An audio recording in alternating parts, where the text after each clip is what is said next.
Hello नमस्कार, मैं हूं नीरज कुमार और आप देख रहे हैं मोबाइल न्यूज 24। वक्त हो गया है आज के तातरीन खबरों का।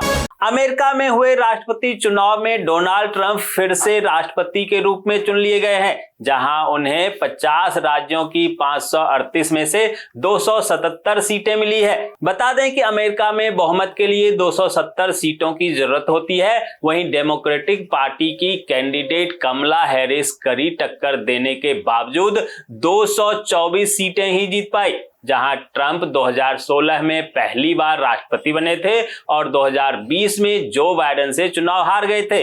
वहीं ताजा नतीजों के बाद ट्रंप दूसरे विश्व युद्ध के बाद पहले राजनेता हैं जो 4 साल के गैप के बाद दोबारा से राष्ट्रपति बने हैं। आज छठ महापर्व का तीसरा दिन है, जहां आज डूबते हुए सूर्य को अर्घ्य दिया जाएगा। डूबते हुए सूर्य को अर्घ्य देने की परंपरा सदियों से चली आ रही है। डूबते हुए सूर्य को अर्घ्य देने का विशेष महत्व माना जाता है, क्योंकि यह समय प्रतीकात्मक रूप से जीवन के संघर्षों और कठिनाइयों को समाप्त करने और नवजीवन का आरंभ करने का संकेत है।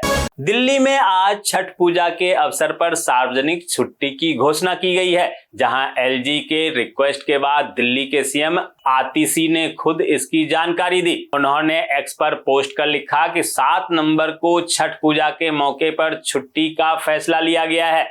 राजस्थान के खनन उद्योग में एक बड़ा संकट सामने आया है, जिसमें राज्य के 15 लाख लोगों की नौकरियां खतरे में पड़ गई है। राज्य के 20,000 खनन पट्टों को बंद करने का आदेश जारी होने के बाद यह संकट गहरा गया है। इन खनन पट्टों में काम करने वाले मजदूरों और श्रमिकों के सामने बेरोजगारी का गंभीर संकट खड़ा हो सकता है। इस संकट से निपटने के लिए राजस्थान सरकार ने सुप्रीम कोर्ट में अर्जेंट अपील दायर की है, जिसमें खनन पट्टों की पर्यावरणीय मंजूरी की समय सीमा बढ़ाने की मांग की गई है।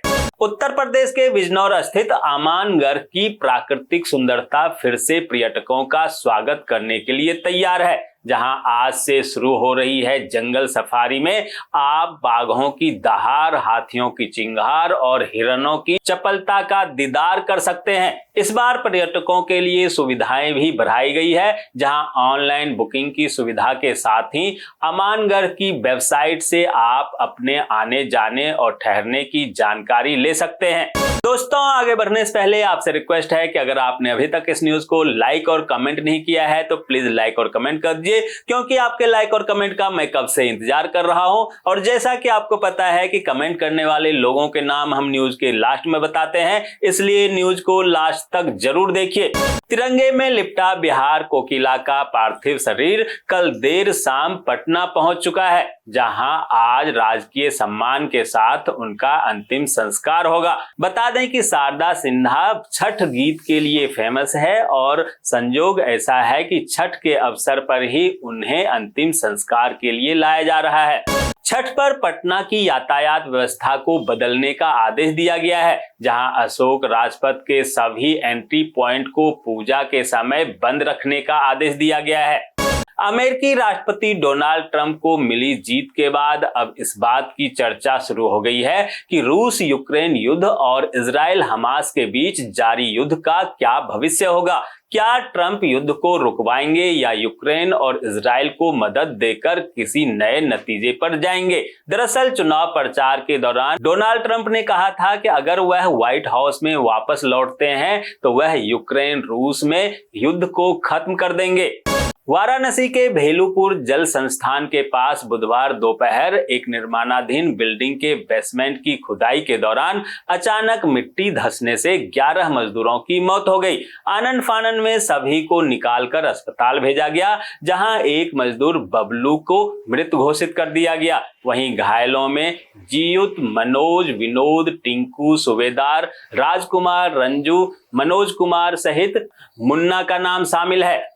भारत नेपाल के बीच सांस्कृतिक एकता का प्रतीक छठ महापर्व इस बार फिर से कोसी बैराज पर दोनों देशों के लोगों द्वारा संयुक्त रूप से मनाया जाएगा। बता दें कि कोरोना महामारी के कारण नेपाल सरकार ने छठ आयोजन पर रोक लगा दी थी, लेकिन इस बार 4 वर्षों के बाद नेपाल और भारतीय क्षेत्र के श्रद्धालुओं को एक बार फिर से बिहार के कोसी बैरेज पर मिलकर छठ पर्व मनाने का अवसर मिला है, जहां आज डूबते हुए सूर्य को अर्घ दिया जाएगा।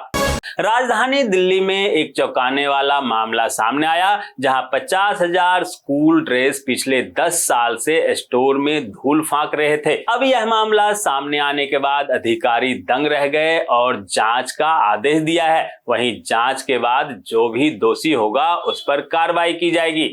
पाकिस्तान में बढ़ता प्रदूषण पंजाब और हरियाणा के लिए मुसीबत साबित हो सकता है, जहां चंडीगढ़ मौसम विभाग ने कहा है कि पाकिस्तान में प्रदूषित हवा का रुख अगर उत्तर पश्चिम हो जाती है तो लाहौर का प्रदूषण पंजाब और हरियाणा के लिए परेशानी खड़ी कर सकता है।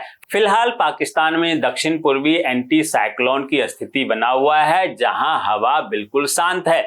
हरियाणा में कांग्रेस की हार के बाद पार्टी में तकरार जारी है, जहां पूर्व विधायक शमशेर सिंह गोगी ने पूर्व सीएम भूपेंद्र सिंह हुड्डा और उनके सांसद पुत्र दीपेंद्र हुड्डा पर निशाना साधते हुए कहा कि बापू और बेटे ने कांग्रेस को डुबोने का काम किया। उन्होंने पार्टी के प्रदेश अध्यक्ष चौधरी उदय वाहन पर भी निशाना साधते हुए कहा कि जिस प्रदेश अध्यक्ष ने अपने पद पर होते हुए कोई काम नहीं किया तो अब उससे क्या उम्मीद की जा सकती है। क्षेत्रीय पासपोर्ट कार्यालय देहरादून की मोबाइल वैन 22 और 23 नवंबर को नई टिहरी में अपनी सेवा देगी। इस 2 दिवसीय शिविर में पासपोर्ट के नए और नवीनीकरण के लिए आवेदन स्वीकार किए जाएंगे।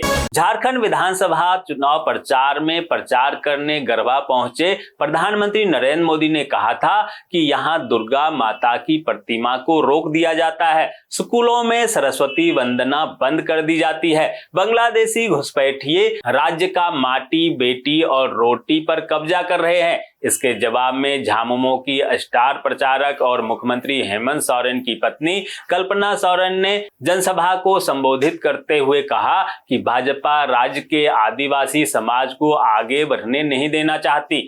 छत्तीसगढ़ की राजधानी रायपुर की सेंट्रल जेल के बाहर 3 हमलावरों ने जेल में बंद अपने भाई से मिलकर आ रहे व्यक्ति को गोली मार दी, जहां पुलिस का कहना है कि यह हमला पुरानी रंजिश के कारण हुआ है। आरोपियों ने साहिल पर कई गोलियां चलाई, जिसमें से एक गोली उसके गले में फंस गई, जिस कारण वह गंभीर रूप से घायल हो गया।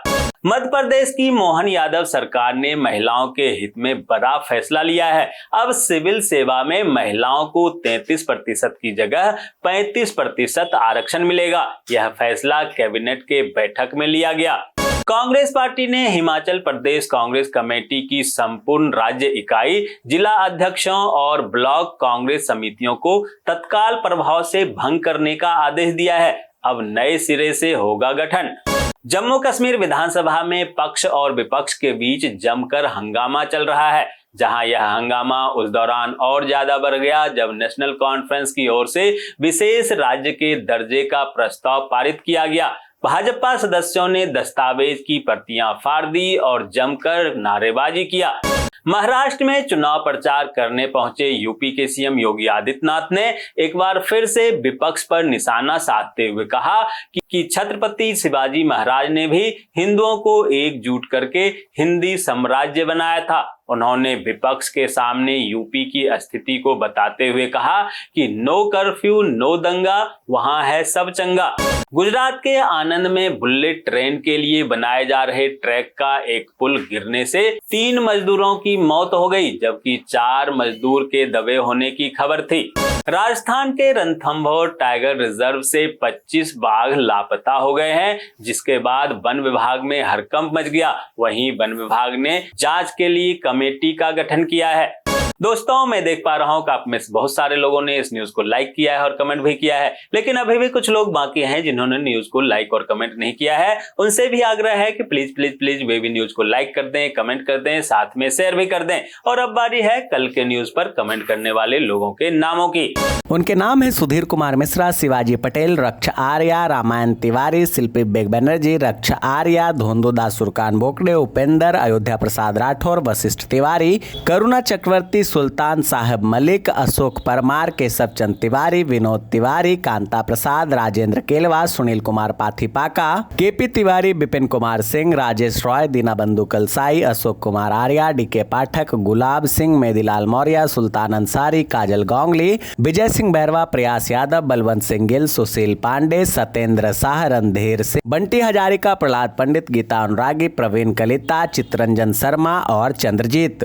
तो ये थी आज की ताजा तरीन खबरें। ऐसे ही खबरों से अपडेट रहने के लिए चैनल को सब्सक्राइब कीजिए, नोटिफिकेशन बेल को दबाइए, वीडियो को लाइक कीजिए और ज्यादा से ज्यादा शेयर कीजिए ताकि आप और आपके जानने वाले रह सकें देश और दुनिया के तमाम खबरों से अपडेट।